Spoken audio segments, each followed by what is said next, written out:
Ravi Prakash Siliconandhra hospital Kuchipudi super speciality వైద్య సేవలు పూర్తిగా ఉచితం.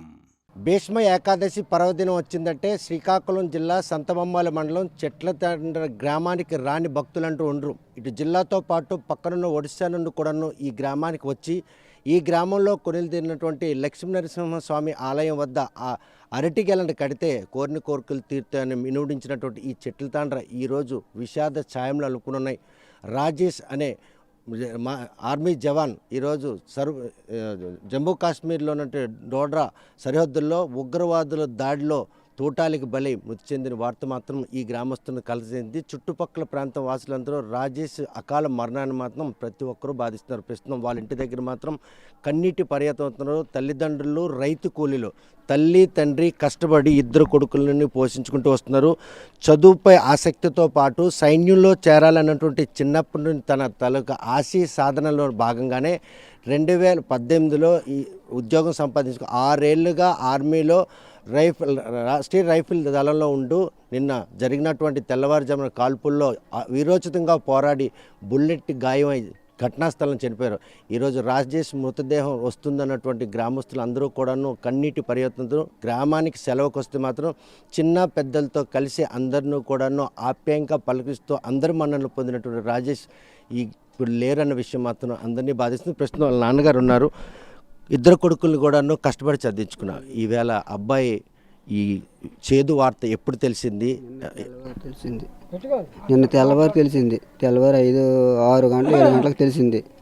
తెలిసిన తర్వాత ఇంకేదో దెబ్బలు తగిలినాయి అన్నారు కానీ ఇంకా చనిపోండి అని చెప్పలేదు. అలాగా మేము కుప్ప కూలిపోయి అలాగా మరి ఏడు చేస్తాము, మనకి ఏ వార్త లేదు, మనకి ఏడు తెలదు. అలాగే మా ప్రెసిడెంట్ గారికి అడిగితే వస్తాను లేరా, బాడీ బాగుంది లేరా అలాగే ఇలాగ అన్నారు. కానీ నువ్వు చనిపోండి అని మాత్రం మాకు తెలదు. చనిపోండి అని నిన్నటికి తెలిసింది. నేను సాయంత్రంకి ఇలాగ తెలిసింది. రామ్మోహన్ నాయుడు గారు ఫోన్ చేశారు. కూలీ నాలి చేసి కొడుకుల్ని చదివించావు, ఉన్నత చదువులు చదివించాలనుకున్న కేవలం మీ కష్టాన్ని తీర్చడానికి ఈవేళ ఆర్మీలో చేరారా? మా కష్టాన్ని తీర్చడానికే చేరినాడు. అంతవరకు మేము ఎక్కువ చదువులు ఇంజనీరింగ్ చదివిన స్థాయి మరి కాదు. మా అమ్మలు ఏదో చదివి ఇంటర్మీడియట్ అయినాడు. ఇంటర్మీడియట్ చదివేసి అలాగే వెళ్ళిపోండు. అలాగా నేను ఆర్మీకి వెళ్తున్నానంతే ఎక్కడికి వెళ్ళి అదే మన పోస్కరణ అవుతుంది కదా అంతే వెళ్ళిపోండు. అలాగే వెళ్ళాడు, అయిపోయాడు. రూపాయి అయినా కట్టలేదు, ఆడికైతే కాడు అయిపోండు. నాకు అక్కడ రూపాయి కట్టడానికి కూడా డబ్బులు లేవు. అలాగ అయిపోయిన తర్వాత సంతోషించి ఆ భగవంతుడు నమస్కారం చేసుకున్నాము. అక్కడికి ఇలా చేసింది దేవుడు అంతే. 6 సంవత్సరాలు అయింది సర్వీస్కి వెళ్ళి. 3 నెలల క్రితం సెలవుకి వచ్చారంట. త్వరలో కొడుకు పెళ్లి చేయాలని ప్రతిపాదన కూడా మీరు అబ్బాయితో మాట్లాడారు? ఇల్లు కడతామా నాన్న, పెళ్లి చేసుకుందామంటే ఇల్లు కడిన తర్వాత పెళ్లి చేసుకుని చిన్నోడికి ఏదో ఒక చూద్దామా, ఒక కంపెనీ ఏదో ఒకటి చూద్దాము, ఆ జాబ్ అయిన తర్వాత చేసుకుంటున్నానా, ఇల్లు కడుదాంబా తర్వాత చేసుకుందామా అని చెప్పాడు. అయితే నీ ఇష్టం, నాకు పెళ్ళి అయ్యింది అనుకో, నీ పెళ్ళి ఆడాను అనుకో, తమ్ముడు మరి గాలిలో వదిలేయడం అయిపోద్ది. నాకు పెళ్ళి వద్దు, ఆడు ఏదో దారిలోకి వచ్చిన తర్వాత పెళ్లి చేసుకుందామా, చేసుకున్న తర్వాత ఇద్దరం నాకేంటి పోతే నాకేంటి పోయింది అన్నట్టు గుంటే మీరు ఎలాగో ముందరు కానీ మేము ఏదో చేస్తే మంచి మీద 10 రూపాయలు తోలితే నీకు నాకు సరిపోద్ది అనేసి అన్నారు. అలా సంతోషించి ఉన్నాము. ఇప్పటికి భగవంతు ఇది చేసిందంటే. ఎప్పటిలోగా మృతదేహం వస్తుందని ఎవరైనా సమాచారం ఇచ్చారా? అవి ఇచ్చితే లోకల్గా ఎవరైనా ఆ ఏర్పాట్లు చేసే పనులు? ఇప్పుడు పొద్దుటికి అయ్యాలకైనా వస్తుందని అంటారు కానీ ఇంకా జైపూర్లో అక్కడ ఉందట. ఇంకా అయ్యాలకు వద్దని తెలదు. వాళ్ళకి పొద్దుంటికి వస్తుందో మరగంటకు వద్దో తెలదు. వస్తుంది అంత అంటారు. జైపూర్లో ఎక్కడ ఉంది, ఇంకా అక్కడ 2 శవాలకి నువ్వు దింపినారట. దింపిన తర్వాత జైపూర్లో ఉంది, వస్తుందంతా ఆ టైంకి వస్తుంది మనకు తెలదు. ఇంత కాయ కష్టం చేసి కొడుకుని ఉన్న చదువు చదివించలేక ఆయన కృషితో ఆయన ఆర్మీకి వెళ్ళాడు. ఉద్యోగం వచ్చింది, నేడో రేపో పెళ్లి చేయాలన్నటువంటి ఆలోచన తల్లిదండ్రులు. ఈ బాధ పగస్తుడు కూడా వచ్చే పరిస్థితి. పగోడికి రాకూడదు, నా బాధ మాత్రం పగోడికి రాకూడదు. అందరూ మంచిగా ఉండాలి. ఎందుకంటే నేను పడతాను, నీ కొడుకు కోత ఎదుటిన్నోడికి మాత్రం రాకూడదు. నా బాధ మాత్రం ఎదుటిన్నోడికి రాకూడదు. నా కష్టజీవులకి రాకూడదు. కష్టపడ్డాము, చదివించినాము, కూలీనాలు చేసి చదివించినాము, పయ్యేజు అయినోడు తింటాము, నోటి మీద కొత్త తిన్నాము, అంతడు కూడు తోసేసింది భగవంతుడు. మరి అంతకన్నా నేర్చు చెప్పలేను. దేశ రక్షణలో భాగస్వామి, దేశం కోసం కన్నులు చివరి శ్వాస విడిచిన కొడుకు ఈరోజు ఒక అమరవీరులుగా మిగిలిపోయారు. ఆ సంతోషం కంటే కొడుకు సంతోషము మన చేతులు చచ్చిపోతే ఏడ్చేయలేము. ఎలా కాల్ జారిపోయి చచ్చిపోయినా, పడిపోయినా, ఒక యాక్సిడెంట్ అయిపోతే ఏడ్చేయలేము. దేశం గురించి చచ్చిపోయినా గర్వించుకుంటున్నా. అంతకన్నా ఆనందం లేదు. 10 మందికి బాగుపెట్టి చచ్చిపోండు అంతకన్నా సంతోషం లేదు. ఫోన్లో ఆ భగవంతుడు ఆ ఆరాస్వామిని తీసుకెళ్ళిపోయింది, 10 మంది కాపాడాడు, సంతోషం.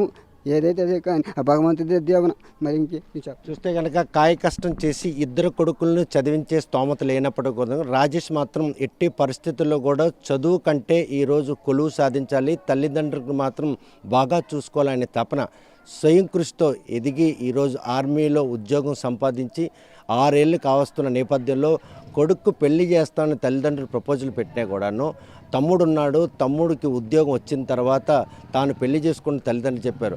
అయితే ఈరోజు తన కొడుకు చేతికండి వచ్చినటువంటి కొడుకు లోకాలకు వెళ్ళిపోయినా కూడా దేశం కోసం అసలు బాసినటువంటి తన కొడుకు మాత్రం చిరస్మరణీయంగా భౌతికంగా లేకపోయినా కూడాను తమతోనే ఉంటారు.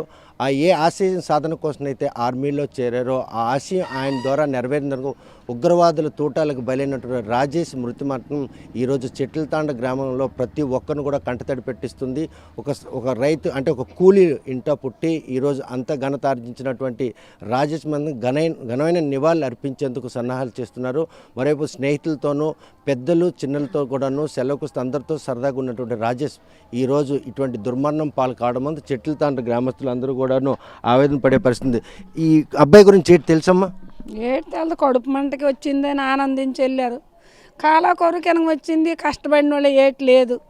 వాళ్ళు ఒక ఆ పిల్లడి నుంచి ఆ తల్లిదండ్రులు ఎండిపోయానా కూలి చేసుకొని బతికి నీరస అయిపోయి ఒక ఇల్లు కట్టుకోలేదు, ఎన్నాళ్ళు అవ్వలేదు, ఒక ఒకరు కట్టుకోలేదు. పుట్టిన నుంచి దేశ రక్షణ కోసం వెళ్తాను అనుకొని వెళ్ళిపోండు. ఆడికి వాళ్ళ కష్టంతో వెళ్ళాడు, తల్లికి పెంచలేదు, తండ్రికి పెంచలేదు. ఆడ ఆదాయం ఏటి తినలేదు. ఈరోజు ఆ భగవంతుడే చూడాలి కానీ మేము ఏటి చేయలేము సార్. మరి చేతికండి వచ్చిన కొడుకు కాకుండా పోయాడు, ఆ తల్లిదండ్రులు కడుపు కోత అసలు పగసలు వచ్చి మరి పోయింది వ్యాపారం. మరి అన్నం బతుకుతారు, నడువులు ఇరిగిపోయినాయి తల్లిదండ్రికి, వాళ్ళు పెంచలేరు కూడా ఉంది కాబట్టి మరి వాళ్ళు కూర్చుండిపోయారు. వాళ్ళు లేపితే లెగడం లేదు మోనాలని తెలిసి వాళ్ళు చాలా బాధపడతారు. చాలా బాధాకరం. చూడండి, ఆలించండి ఒకసారి మమత కడితే ఆయన చూస్తే కనుక ఈరోజు కుటుంబం సభ్యులే కాకుండా గ్రామస్తులు అందరూ కూడా ఆ కుటుంబానికి వచ్చిన కష్టం చూసి కన్నీటి పరిమితం అవుతున్నారు. రాజేష్ని సెలవుకి వచ్చినా కూడా పలక మీతో పాటు ఎలాగుంటుంది? మా పూట మరి ఏటు కూలి బతికినయ్యా చెప్పు, కూలి చేసుకొని ఒకళ్ళ బాధ పెట్టలేదు, ఒకళ్ళ బంది పెట్టలేదు. మంచి కుటుంబము వెళ్ళినవరకు దారి చూపినారు, వడ్డీ ఇచ్చినారు, గెంజి ఇచ్చినారు. అంత మంచి కుటుంబం లేరు మరి ఇక్కడ. వాళ్ళకి లేకపోయినా కూడా ఉన్న దాంట్లో ధర్మం చేసినారు. అయిపోద్ది ఆపత అంత ఆపదకు ఒకళ్ళ కాడ తెచ్చేనే ఆపత నిలబెట్టాడు. మరి అలాంటి ఇంత బాధ తెచ్చి భగవంతుడు పెట్టింది. కష్టపడితే కడుపు తొడుతుంది, కష్టపడిపోతే భూమి లేదు. ఉద్యోగం వచ్చిన తర్వాత రాజేష్ దాన్ని తెగువ ఎవరికి కష్టం వచ్చినా కూడా నేను ఉన్నాను. వాడు కూలి చేసిందేనో ఒకరికి సాయం చేసాడు, కష్టపడినేనే సాయం చేసాడు. అలా తోడికి ఇలా బాధ తెచ్చి పెట్టింది. ఇప్పుడు కష్టపడడానికి కాలిరిశాంది దేవుడు. ఏటు లేదు, పేద పరిస్థితి. ఇక నా పరిస్థితి భగవంతుడు ఎలాగో ఆలోచిస్తుంది చెప్పయ్యా. బాబా, యువకులు చాలా మంది దేశ రక్షణ కోసం వెళ్ళాలని తప్పిస్తుంటారు. అందులో భాగంగా రాజేష్కి అరుదైనటువంటి గౌరవం లభించింది. 6 ఏళ్ళకి ఉద్యోగం చేసుకుంటారు. ఇటువంటి ఘటన ఒకటి వస్తుందని ఎప్పుడైనా అనుకున్నారా? ఎప్పుడు మన ఏరియాకి ఆడు చాలా మంచోడయ్యా. తల్లిదండ్రికి ఉపకారం చేస్తేనే రచ్చన గురించి వెళ్ళాడు. మరి అంతకు తోడు మరి ఆడు చేయలేకపోండు, నగ్గలేకపోండు. మరి అక్కడికి అది సమస్య కూర్చింది. మరి ఇప్పుడు వాళ్ళ పరిస్థితి అది ఒకలాగా మారిపోయింది. రాజేష్ తెగువ ఈరోజు చెట్లతాండ్ర పేరు ప్రపంచానికి చాటే విషయంలో ఉంది. చాలా గర్భంగా ఉండేది అది. మరి ఇప్పుడు బాధ వచ్చింది. ఆ బాధకి తట్టుకోలేరు తల్లిదండ్రి. ఏడు బతకడం కూడా కష్టము. వాళ్ళ తాలూ పరిస్థితి పిల్ల తల్లి 4-5 ఉన్నారు. వాళ్ళు ఎనం బతుకుతారని వాళ్ళు ఇప్పుడు తల్లకిందలు అయిపోతారు. ఏం చేస్తాము? బతుకు గురుండే పొంచిన కొడుకే పోయినప్పుడు తల్లిదండ్రులు ఏడు బతుకుతారు? వాళ్ళ పోతకరసిన అన్నం అవుతుంది. అది ప్రభుత్వం తొలగిది చూపెట్టాలి. చూస్తే కనుక రాజేష్ దుర్మరణం మాత్రం ఆ కుటుంబంలో ఈరోజు ఒక రకంగా విషాద ఛాయలు అలుముకోవడంతో పాటు కాయ కష్టం చేసి కొడుకులను పెద్ద చేసి వారి అభిష్టానికి అనుగుణంగా వాళ్ళు కొలువులు సాధించారు. ఇంకా కొడుకు పోషిస్తాడన్నటువంటి ఆ తల్లిదండ్రుల ఆశలు అడియాశలు అయ్యాయి. ఈరోజు దేశ రక్షణ దళంలో చేరి ఉగ్రవాదులతో పోరాడి అకాలమరణ అంటే వీరమరణం పొందినారు. ఈ గ్రామానికి ప్రపంచానికి చాటారన్నటువంటి ఒక ఆనందం చాలా లేకపోతే ఆ నిరుపేద కుటుంబంలో పుట్టి తల్లిదండ్రులని పోషించాలన్నటువంటి ఆయన ఆకాంక్ష నెరవేరకుండా అర్ధాంతరంగా వెళ్ళిపోయారన్నటువంటి ఆవేదన మాత్రం వారిని మిగిచింది. ఎప్పుడు మృతదేహం గ్రామానికి చేరుతున్న గ్రామస్తులతో పాటు చుట్టుపక్కల గ్రామస్తులందరూ వేచి చూస్తున్నారు. చెట్ల తాండ్ర పేరును మాత్రం ప్రపంచానికి చాటారు. ఇప్పటికే ఈ ఊరు పేరు తెలియని వారందరూ భీష్మ ఏకాదశి పర్వదినం వచ్చిందంటే పొరుగు రాష్ట్రం ఒడిశాతో పాటు శ్రీకాకుళం, విజయనగరం, వైజాగ్ జిల్లాలను కూడా ఈ గ్రామానికి వచ్చి లక్ష్మీనరసింహ స్వామి దేవాలయంలో అరటిగెలను సంతర్పణ చేసి వారి కోరికలు తీసుకుని ఈ గ్రామానికి చెందినటువంటి రాజేష్ ఈరోజు ఉగ్రవాదులు చెరలో పడి ఈరోజు తోటలకు బలి మృతి చెందారు. ఆర్మీలో విధి నిర్వహణలో చనిపోయినటువంటి రాజేష్కి మాత్రం ఘన నివాళులు అర్పించేందుకు స్నేహితులు, సన్నిహితులు, బంధువులు, జిల్లా యంత్రాంగం కూడా సన్నాహాలు చేస్తుంది. చెట్ల దండ నుండి వీడియో జర్నలిస్ట్ రామకృష్ణతో సత్యం, RTV శ్రీకాకుళం. మరిన్ని వీడియోస్ కోసం ఛానల్ ని సబ్స్క్రైబ్ చేయండి. లేటెస్ట్ అప్డేట్స్ కోసం వాట్సాప్ ఛానల్ ని ఫాలో చేయండి. అండ్ లింక్ డిస్క్రిప్షన్ లో ఉంది.